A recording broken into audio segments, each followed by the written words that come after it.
that Sagan gonna go on a Poggio. You know, on Cipressa, everybody have seen that there was big bunch and no much crashes, and the race seems to be pretty easy on the first part. So I was pretty sure that's gonna be big bad sprint.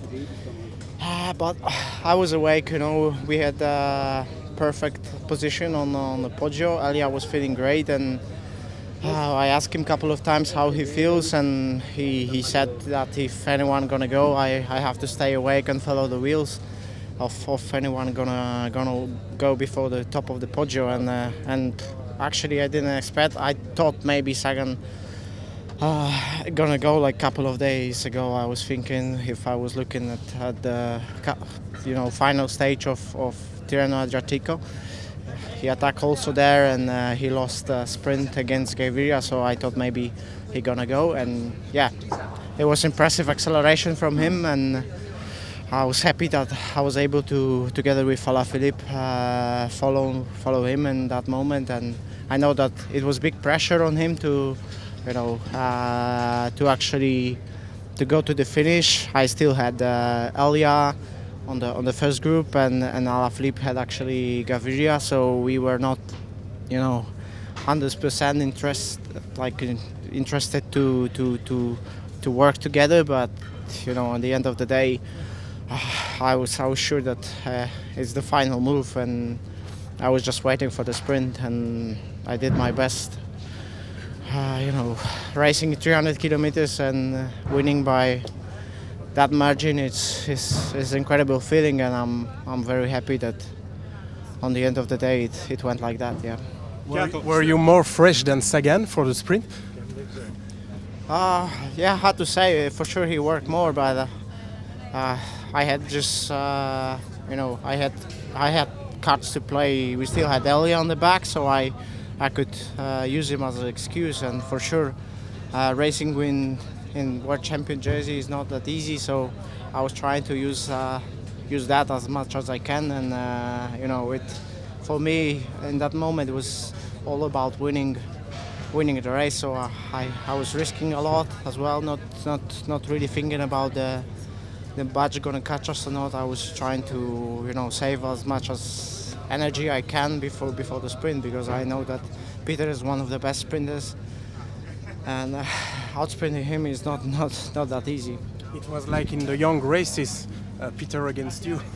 Yeah, very similar, I would say, and it's always pleasure to race with such a guys, with Peter or Julien. They are great cyclists and good friends, and I'm very happy to have such a, let's say, bunch of guys in the final of Sanremo.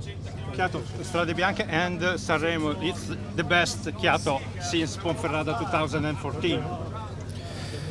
I don't know, it's still season long, but I didn't expect I gonna win Strade Bianche. For sure, I didn't expect that I will be able to win Milano-Sanremo, but we've been very motivated before this Italian campaign, and especially before that race. First monument in my life, winning here is You are just the first Polish to win in Sanremo. yeah. So that's even more incredible.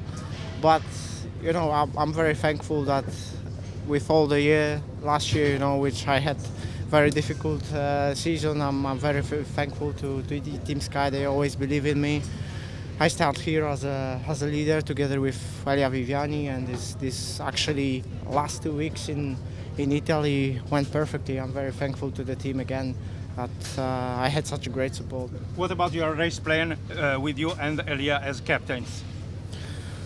I mean, it always works well when you have a couple of cards to play on the classics. There is not big pressure to go just in the one direction. We didn't have to go on Cipressa. We didn't have to go on the Poggio. We had everything under control, let's say, and on the end it worked out perfectly. Last year we raced very, very similar, and Ben Swift, we finished on the second position. This year we won, and that's just perfect. Michal Kwiatkowski, that was a close one. Very close one. It is you never expect that you're gonna win, but that margin, and I left the gap to Peter actually before the final sprint, and I was gambling a bit.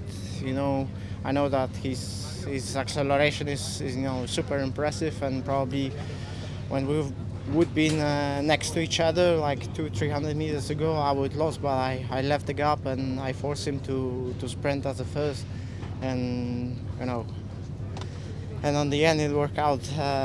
So that's fantastic. For a guy who is focusing on the Ardennes Classics, you're doing quite well before them. Yeah, pretty much for the guy who was not aiming for that races. That's incredible. I think for the team that we could perform as that in the last 2 weeks, and I believe we're gonna have great season. And it's, as I said, last year was let's say the worst season for me, but I never give up. I always had support. I always believed that I didn't lose talent, and here I am, winning 2 races this year, and that's incredible. Thank you.